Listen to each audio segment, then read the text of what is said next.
Merci beaucoup, Ousmane.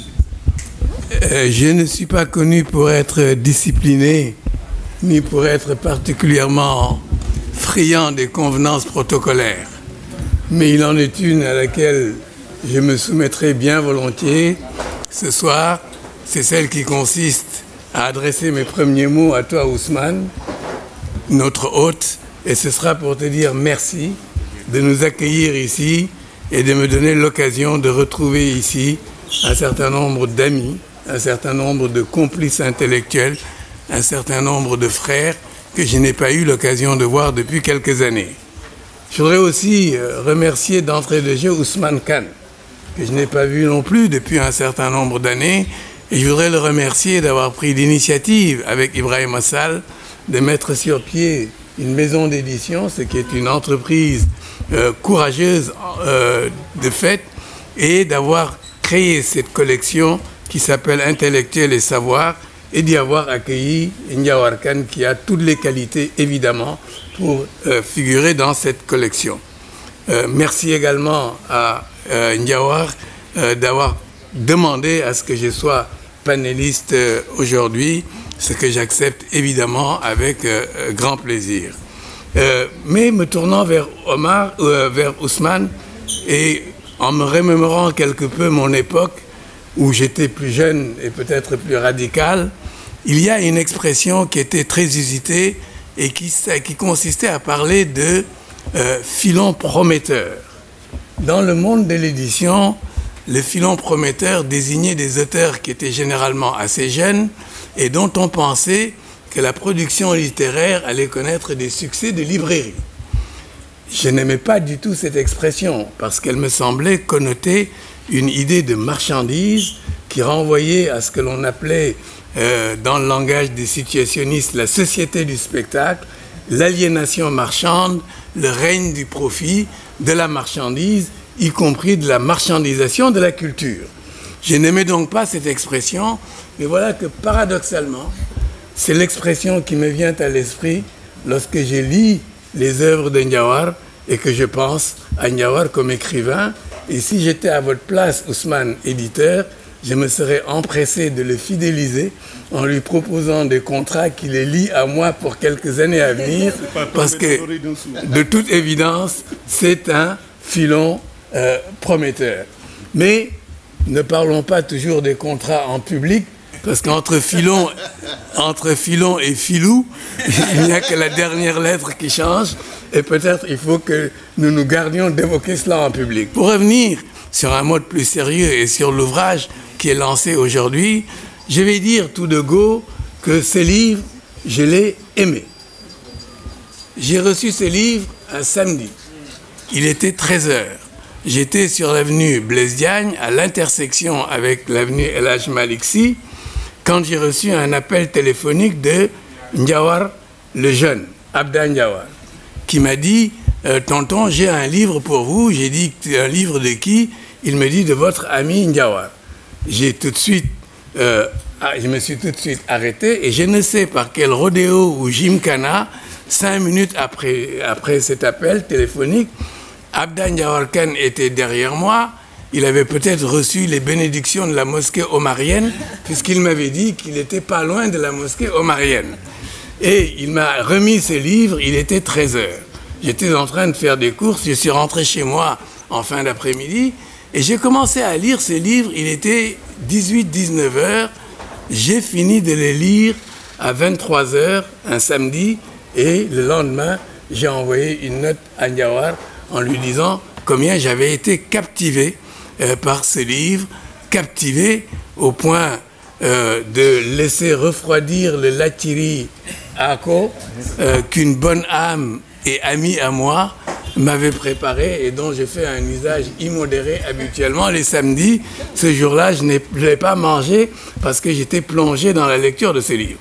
Et s'il fallait résumer le livre d'une phrase, je dirais que c'est un livre informé, d'abord. Ndiawar parle des choses qu'il connaît. Et je reviendrai sur quelques-unes de ces choses. C'est aussi un livre qui informe. Il est informatif et il est éclairant. Sur bien des sujets, on a une perspective originale et intéressante. Je le trouve équilibré. On a parlé d'objectivité, je ne crois pas que ce soit le bon terme, mais je dirais qu'il est équilibré. Et je dirais qu'il est également inspirant parce qu'il contient en lui-même les termes de son propre dépassement. Et c'est donc pour toutes ces raisons que j'ai aimé ce livre et je le trouve particulièrement fascinant et je ne peux qu'en recommander la lecture à ceux qui viennent de l'acquérir. Mais le ton est donné dès le départ. Et dès le départ, il est clair que nous avons, avec ce livre, un ouvrage qui traite d'une réalité complexe. Le titre aligne 3 termes, 3 mots: le fleuve, un mot, refuse, un verbe, et de séparer, qui sert de complément. C'est une phrase d'une très grande simplicité, mais chacune de ces 3 notions renvoie à un champ disciplinaire précis. Le fleuve dont il est question, c'est bien sûr le fleuve Sénégal. C'est un fleuve qui n'est pas banal. C'est un fleuve, c'est le 2e fleuve le plus long d'Afrique de l'Ouest, 2e après le Niger. C'est un fleuve qui se parcourt 1100 km entre les contreforts du Fouta Djallon où il prend sa source et l'Atlantique où il se jette, en passant par le moyen, la haute vallée, la vallée, le delta. Et c'est un fleuve qui n'est pas banal parce que ce fleuve, il est connu depuis le 5e siècle avant Jésus-Christ, mais en même temps, il reste très mystérieux. Il est présent dans les contes et légendes de toutes les populations riveraines de ce fleuve, il est présent dans leur cosmologie et il a la particularité d'être un fleuve qui à la fois ressemble à lui-même. Il est comme tous les fleuves, on ne s'y baigne jamais 2 fois parce que tout coule, mais il est différent et identique en même temps. Il est différent et identique d'un lieu à un autre. Lorsque l'on est à Mbagne, lorsque l'on est à Kaïdi, lorsque l'on est à Rosso, lorsque l'on est à Saint-Louis, pour évoquer le royaume d'enfance de Ndiawar, dont il parle avec émotion par moment, avec nostalgie, avec dérision par moment, on n'est pas à Bakel ou à Caille. C'est un autre fleuve que l'on trouve là. Il est impétueux à certains endroits, notamment en Guinée, où il prend sa source, mais il se laisse dompter dans la vallée, dans des casiers où vont pousser l'oignon et la canne à sucre.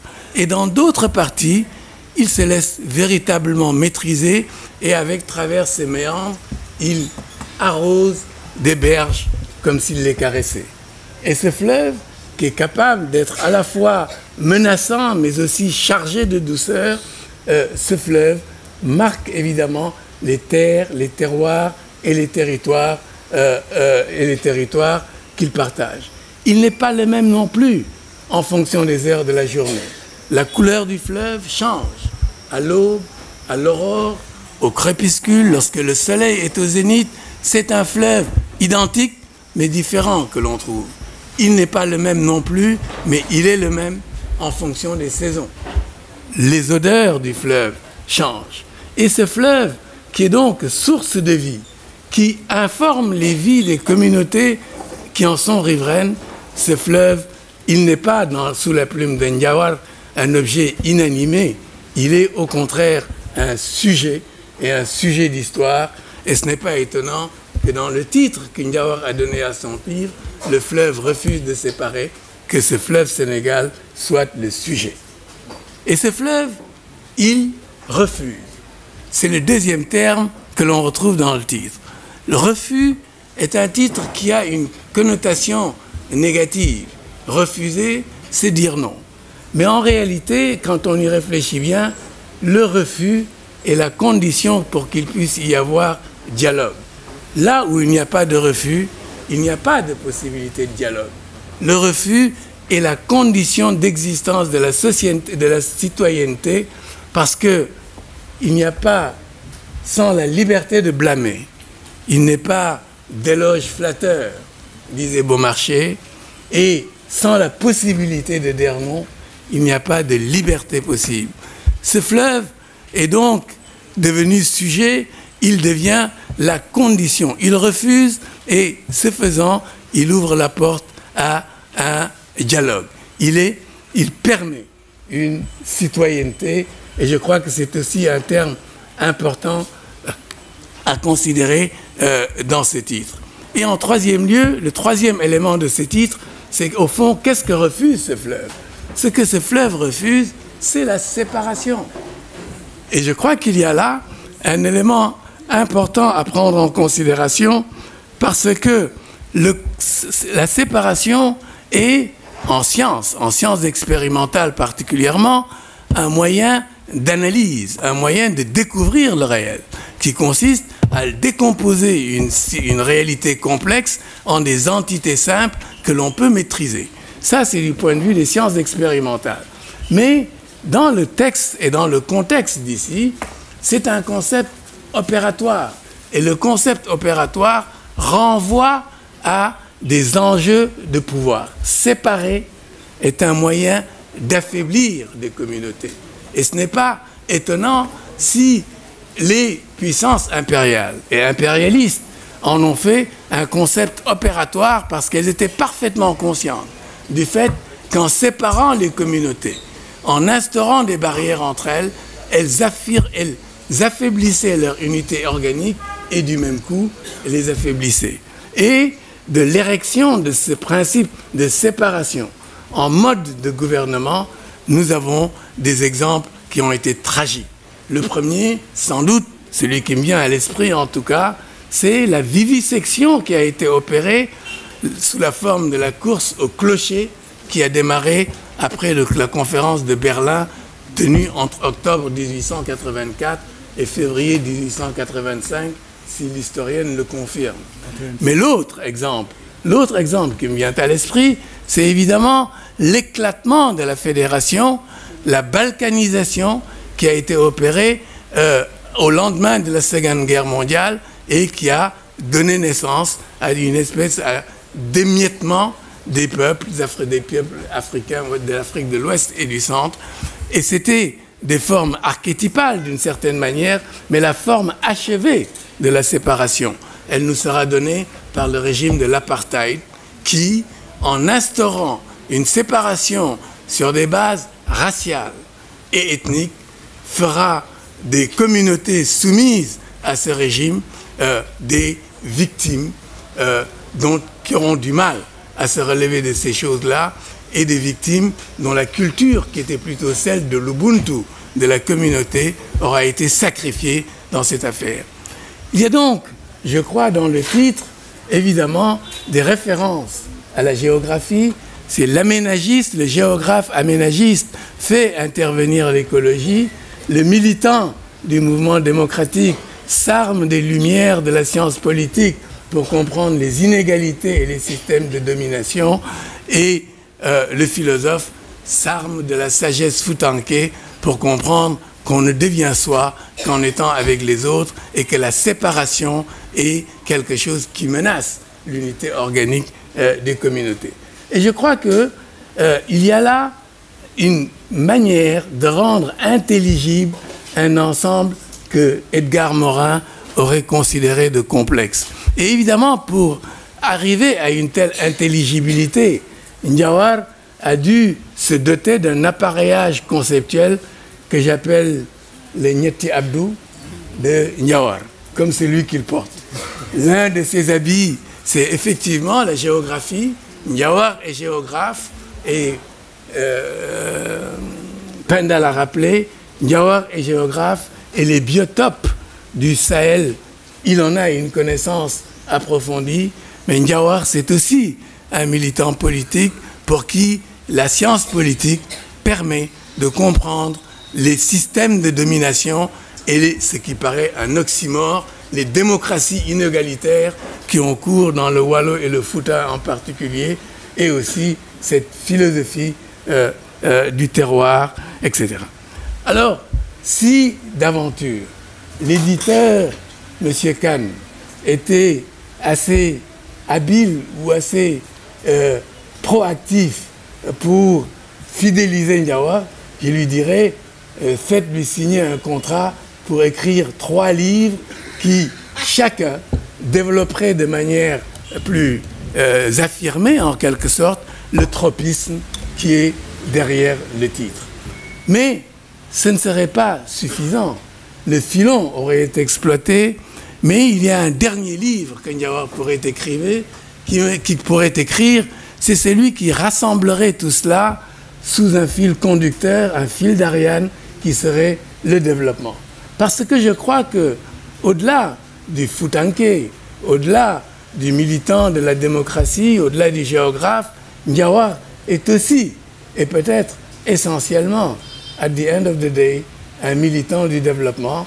Et de cela, j'ai pu témoigner pour avoir eu le privilège de cheminer avec Ndiawar de 1978, je crois, jusqu'en 1985, une époque où tous les deux, nous travaillions pour le SILS, lui à Bamako, à l'Institut du Sahel, et moi à Ouagadougou, au secrétariat exécutif, et j'ai pu porter témoignage de ce que les heures et les heures de débat que nous avons pu avoir dans différents endroits, au Sahel et hors du Sahel, m'autorisent à dire que bien avant beaucoup d'autres, Ndiawar avait sur le développement des positions avant-gardistes qui sont très proches de celles que l'on peut appeler, ce qui le rapproche du paradigme de la sécurité humaine qui a été popularisé récemment. Et ce paradigme de la sécurité humaine, il s'appuie sur 3 piliers. Le premier, c'est d'abord des équilibres qu'il faut préserver, des équilibres des écosystèmes. Et je disais tantôt que nul ne connaît la nécessité de préserver ces équilibres davantage que Ndiawar, parce que les biotopes du fleuve lui sont connus. Et cette nécessité de préserver les équilibres va l'amener à s'intéresser assez tôt à des questions telles que celles de l'aménagement pastoral intégré au Sahel, qui a été promu pendant longtemps par le regretté Alba Sadié Touré. Il va s'intéresser aussi aux cultures irriguées et à la protection des végétaux et à la nécessité de les promouvoir avec des méthodes qui ne soient pas écocidaires, mais qui soient plutôt respectueuses de la nature. Et le même souci des équilibres va l'amener à s'intéresser aux problèmes de population, avec notamment l'UZ, créé par Landing Savané, mais porté à un niveau inégalé par Pape Sir Diagne, dont la figure a été évoquée, qui restera avec Ndiawar, qui restera un ami fidèle de Ndiawar, et dont seule la mort a pu les séparer. Je me rends compte que j'ai peut-être dépassé le temps qui m'était... Bon, ben écoutez, je m'en tiens là. Je m'en tiens là, je n'avais pas tout dit, mais c'est pas grave. Merci beaucoup. Merci de ce développement.